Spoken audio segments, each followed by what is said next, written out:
Okay, hello again, everyone. We will now be starting with our second for today with Abbas Sidawi. Abbas received his bachelor's and master's degree in mechatronics engineering from Rafiq Hariri University and is currently pursuing his PhD at American University of Beirut. His research interests are in human-robot interaction, and this has led him to co-found the Roboticist, which is the first startup region to develop fully autonomous mobile robots and mechatronics solutions for hospitality, healthcare, and industries. Abbas's passion for robotics in several grad-level international competitions, in addition to being placed on the Forbes Middle East 30 Under 30 list and Innovators Under 35 MENA list by MIT Technology Review. So we are very happy to have you with us today, Abbas. The floor is yours. Feel free to start.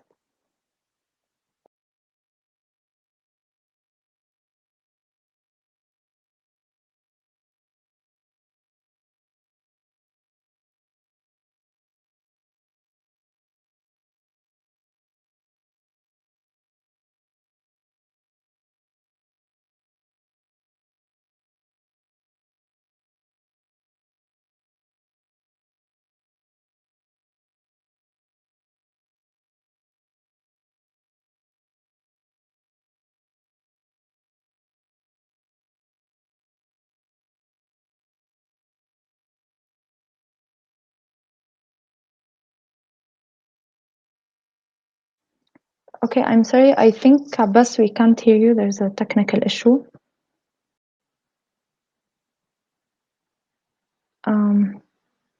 We can't hear your audio. Now? Yes, now, please. Okay, sorry for that. No problem. So I'll get back to the presentation. Okay. So hi guys, hi again, sorry for the technical problem. It's a pleasure to be here with you today. So when I was invited to talk about my experience and the story behind Robotics, the first thing that came to mind was Rosie the robot. Rosie is a robotic maid that appeared in the Jetsons series in 1960s. In 2006, my first encounter with a robot was through Rosie. I was fascinated with this idea of having human-like thinking machines moving around us and helping in tasks. Actually, I imagined a future where humans and robots are complementing each other in daily tasks. And I wanted to be a part of this future and to contribute more in this future. So fast forward to 2020, 14 years later, I have co-founded Robotics, the first startup in the region to develop fully autonomous mobile robots. I'm doing a PhD at the American University of Beirut in human-robot interaction. I've been placed on Innovators Under 35 list and Forbes 30 Under 30 list, and I have international awards, among them 2 awards from Japan and Italy. In this talk today, I'll be shedding the lights on some milestones that I've achieved and led into forming Robotics.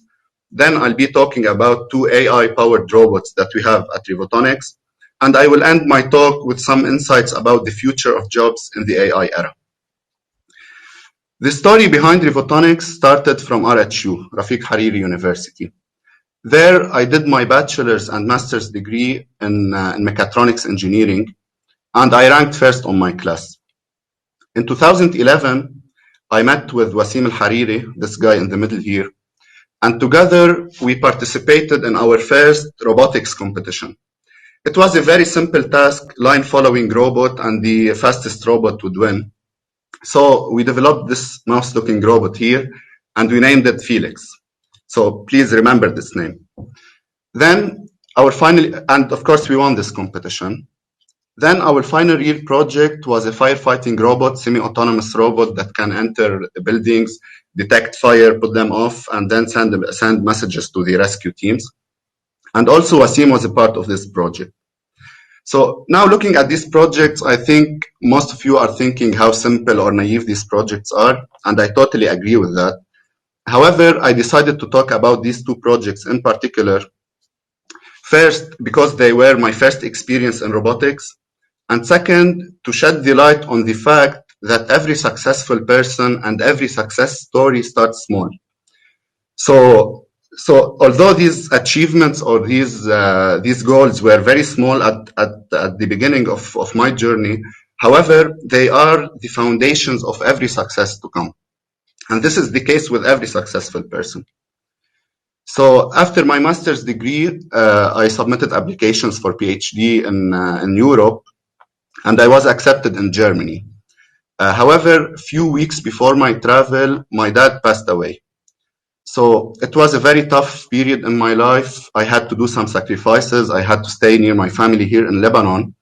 However, I decided that I should follow my dream and I should start PhD even if in Lebanon. So thankfully, I started my PhD at AUB, and I got all the support through all my journey from AUB. So I'm very thankful for that. So I started my PhD in human-robot interaction in 2016. However, I decided that, okay, I have to stay in Lebanon. This is what happened. This is my fate, maybe. But I want to widen my horizons and try to prove myself outside Lebanon, starting from AUB. So I started participating in several events outside. For example, I presented a virtual tourism project based on mixed reality in the World Economic Forum in front of the King of Spain, King of Jordan, and among others, of course. Then I was a part of a collaboration project between AUB and BMW. And of course, I published my work in the top robotics conferences worldwide, such as IROS and ICRA. So these achievements were good. They were better than the previous ones, of course, but they were not enough. Here, I decided to step up from my, step out of my comfort zone and go compete with the best on their land. So I started participating in courses and programs abroad. One of them was the humanoid programming course in the Italian Institute of Technology in Italy.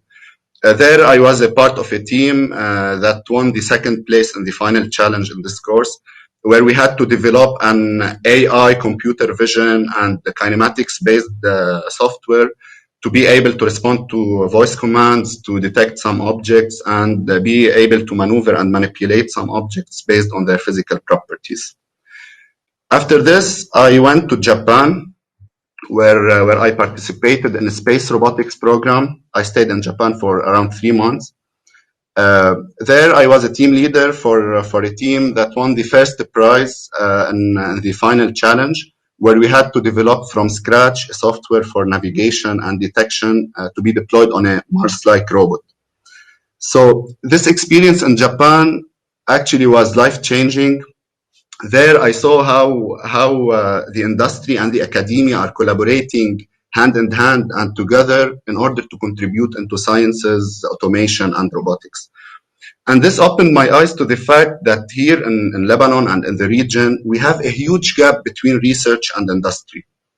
So I came back from Japan with a decision that I have to take the lead and start my own robotics startup. Here, Wasim Hariri, my college best friend, the guy I showed you in RHU slides, he was at the time an international project manager in a robotics company in Germany.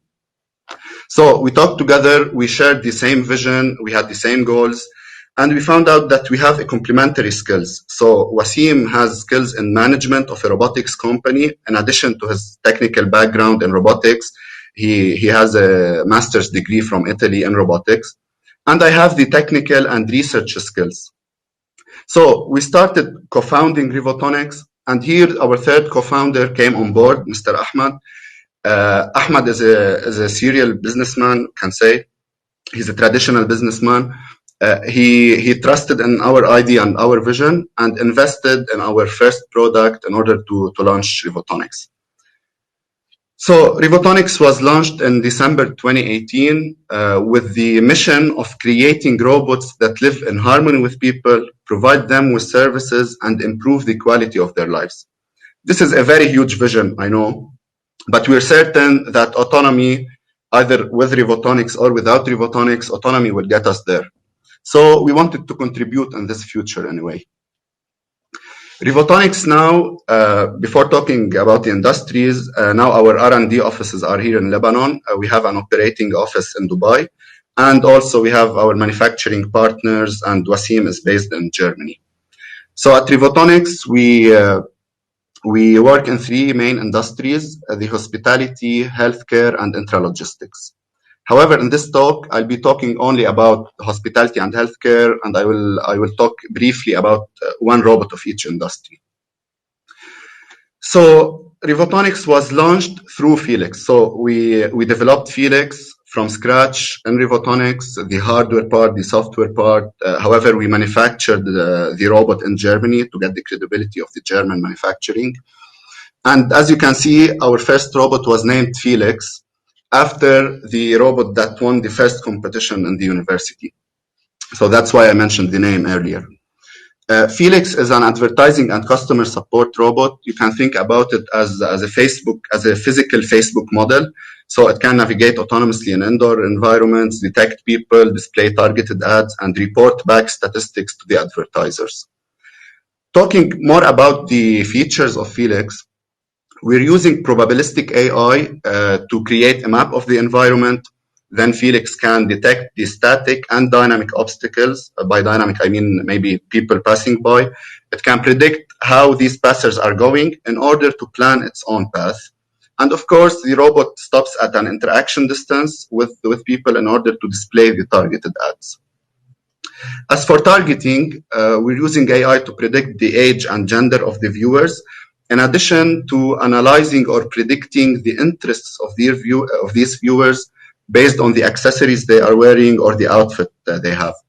So based on these predictions and analysis, the robot displays a targeted based ad, and then it generates and reports back statistics to the advertisers on the number of viewers and engagement level of each advertising material. And as I said before, Felix could be used for customer support. So we have some features like the wayfinding, where a customer, for example, in a mall, can go and ask the robot to get him into a certain destination, shop X, for example, and the robot will take him there. And we have 24/7 productivity on all our robots, and Felix is among them. So the robot can charge itself autonomously. And of course, for better interaction, I'm sorry for that. So for better interaction, we have an avatar placed on the screen that can interact with humans, with kids and such. So the robot could be used for customer support and entertainment also. Now, Felix was a success at the beginning, and it was very promising. We had very promising leads and projects. However, at the time, the COVID outbreak started. So here, all the airports, all the malls were closed, all the public areas were closed. And Felix was of no use. However, we decided at Rivotonics that we have to join the forces that are fighting the COVID-19. So our partners in Spain, ST Mobile Robotics, were collaborating with another company called Boost Technical Lighting into designing and developing a fully autonomous disinfection robot. Here, Rivotonics came on board. We were first integrators of this robot in the Middle East, in the MENA region. However, currently we're increasing our contribution in this project, and we're developing software for autonomous navigation and disinfection tasks to be deployed on Zenzui. Here, it's important to mention that by integrators, I mean, so when a customer buys a robot, it does not buy only the physical robot. There's the integration part, which is a huge part of the project. So how the robot will communicate with the management system, for example, in the hospital, how will it be able to go on elevators and such. So this is the integration process. Now getting back into Zenzui, it's an autonomous robot. It could be used, and it's already used in Europe in hospitals and industries and universities and schools. It's one of the fastest disinfection robots currently, so it can disinfect a 25 meters squared room in only 8 minutes. And it has some safety factors, such as when people are detected, it will stop disinfection because it's based on UVC technology, which is harmful for humans. In addition to the physical robot, we have the Zenzui simulation software, which is a software based on AI. So based on an input from the user, which is the layout of the environment and the types of germs or viruses that the user wants to disinfect, The robot or the simulation software generates strategies for the disinfection, simulates the radiation levels, and verifies the disinfection efficiency of the whole process. So based on these, the robot will detect some key points in the map, so it can get its KPIs regarding the disinfection and the efficiency from. Also, Zanzue is connected to the cloud, so we have cloud-connected services that helps us monitor the performance of the robot, and of course, it generates real-time reports for the customers, and this helps us in the predictive maintenance. So through predictive maintenance, we cut down the costs of maintenance for our customers by magnitudes. And also, through all these features, we were able to get traceability and performance optimization in real time, regardless of the uncertainties that are happening within the environment where the robot is working in. So this is for Zanzue. At Robotics, in around 1 year and a half, we've developed global partnerships with very big names. For example, as T-Mobile Robotics, this is one of the hugest manufacturers of robots in Europe. They produce more than 1,000 robots per year. Then we have our manufacturing partner in Germany in systems automation. And in addition to that, we have partners in Canada, in the US, and in the UAE. For the projects and pilots, we've delivered successful projects to customers in Chile, in South America, and in the UAE. And we had two very interesting pilots to be done with the Do, in the communication company in Dubai, and with Berlin Airport. These two pilots were consisting of Felix version that is only dedicated for the customer support. The robot can speak up to 10 languages and help in several tasks within Do and the Berlin Airport. However, due to the COVID outbreak, these two pilots were put on hold. So this actually was one of our biggest challenges in Robotics through this year and a half. However, this is not the only challenge that would happen to or would face a robotics company, and especially the hardware-based robotics companies. Here, I would like to talk more about some challenges, some very common global challenges. So in case of any one of you is willing to work in a robotics startup or company, or to launch maybe his own startup, so it's good to be aware of such challenges. The first challenge, which is most common, is the long validation and research and development iterations. So as a robotics company, to make it clear, imagine that you have, for example, a mobile app, an amazing idea for a mobile app, but before developing this app and deploying it on a mobile phone, you have to go through the process of building the mobile phone yourself. So you have to design the hardware, then integrate it, then manufacture it, then integrate the software in the hardware. So this is the case with robotics companies. We do not have standard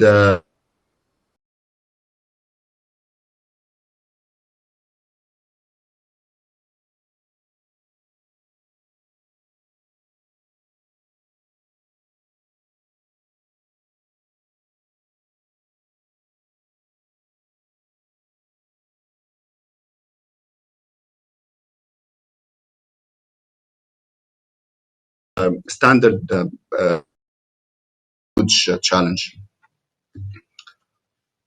And am I still online? Yes, we can hear you now. You were not able to hear me? During the last 1 minute. No way. Yes. What happened? It's okay. Type, I will. So while talking about the challenges or before? No, from the challenges, midway through the challenge. So were you able to get the long validation and iterations? Yes. Or not? Okay. So the second challenge is designing. You're seeing my slide now, right? Yes, it's clear. Okay. Deal. So the second challenge that most of the startups, of the robotics startups, get stuck in is designing for perfection. So now, due to the science fiction and movies like Iron Man and such, when you say that you're developing a robot to be operating between humans as a social robot, you will have very high expectations from the customers and the investors and such. And this leads to a dull process called design for perfection, where the startups begin to focus more on the technical side of the robot, on very technical details, and they ignore or do not pay enough attention into the business side of the startup. And this is a huge challenge for robotics startups. At Rivotonics, we did not go this way. So from the videos of Felix, for example, you can see that we did not do a perfect design or outer appearance, an amazing appearance, for example, because we wanted to go and validate our product and our features through the customer validation and market fit analysis from the beginning, in order to avoid these long validations and iterations and to avoid the designing for perfection from the start. Then another challenge is the lack of regulations.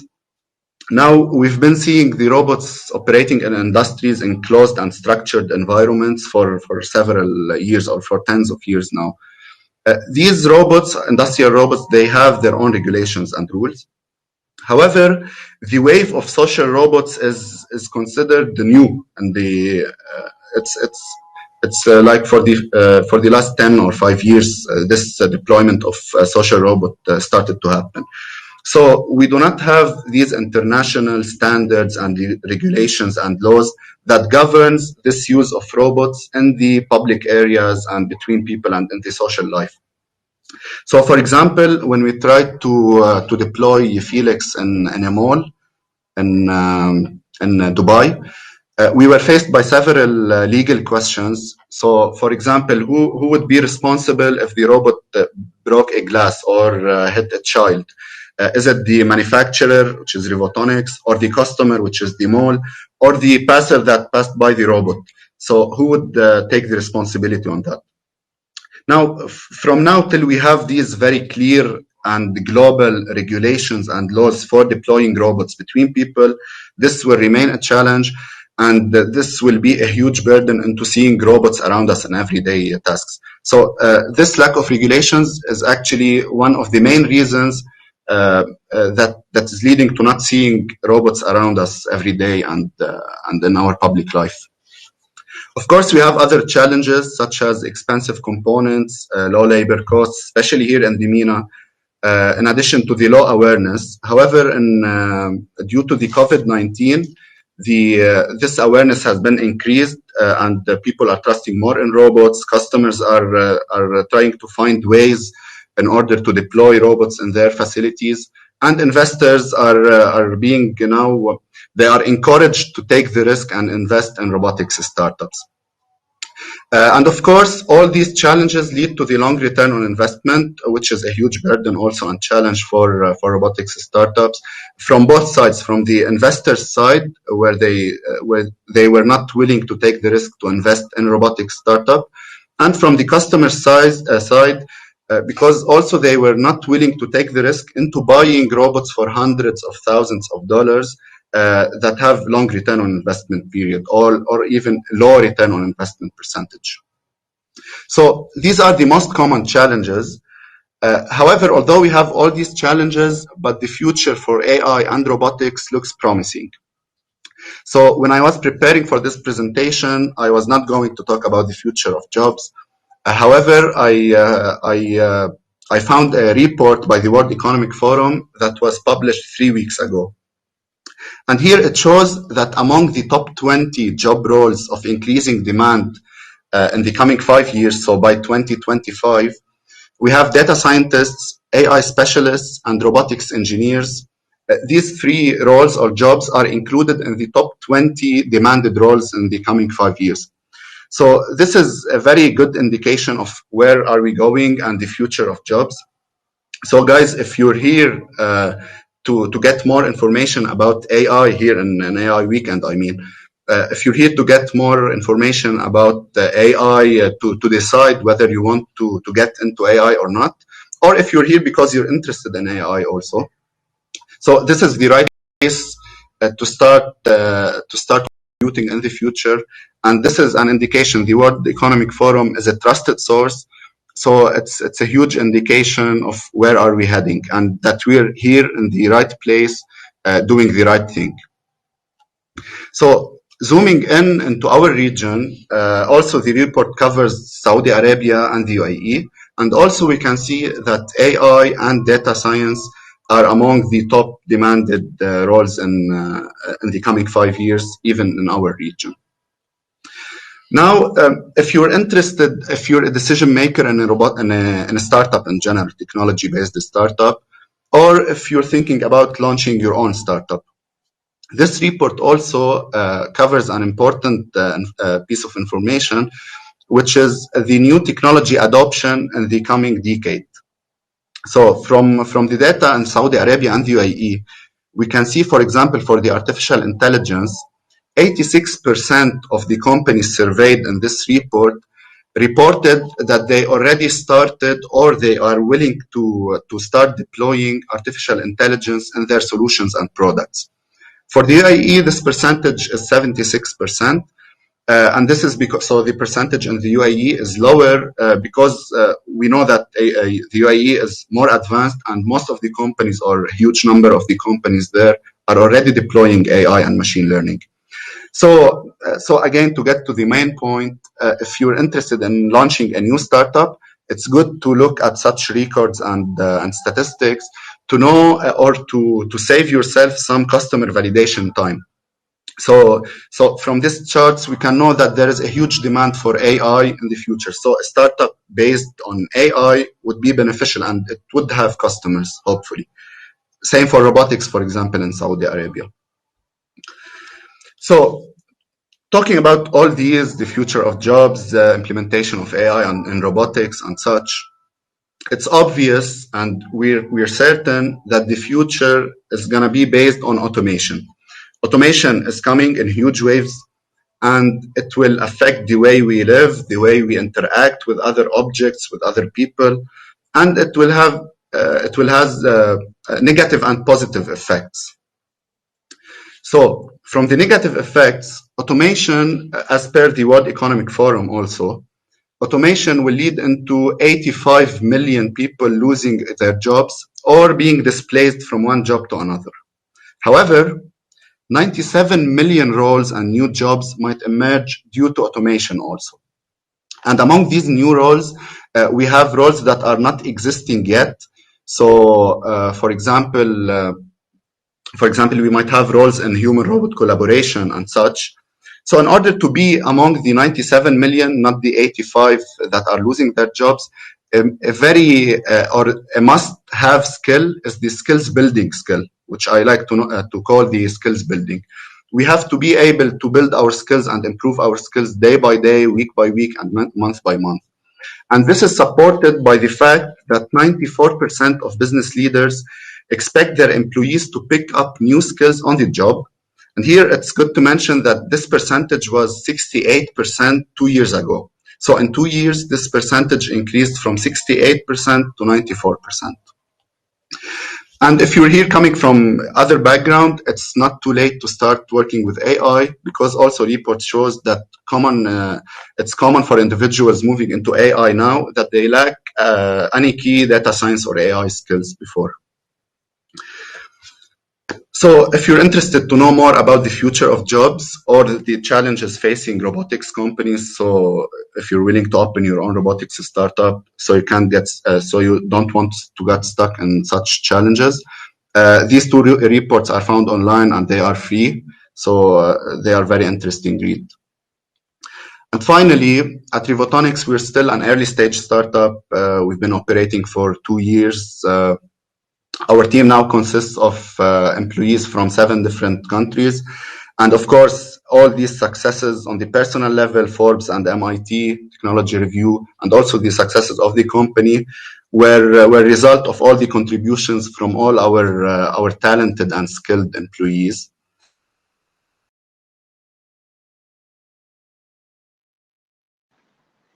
I think we have lost Abbas again. If you're interested in our team, or I'm happy to announce that starting from this year, we'll have internship positions, and we're gonna hire 2 developers in Q1 2021. So please reach out. And thank you, Dalia.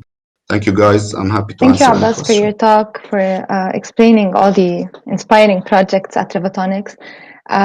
We have a question. How can someone know if building a startup is the right path for him or her? I think so. First, it depends on his vision, on his goals.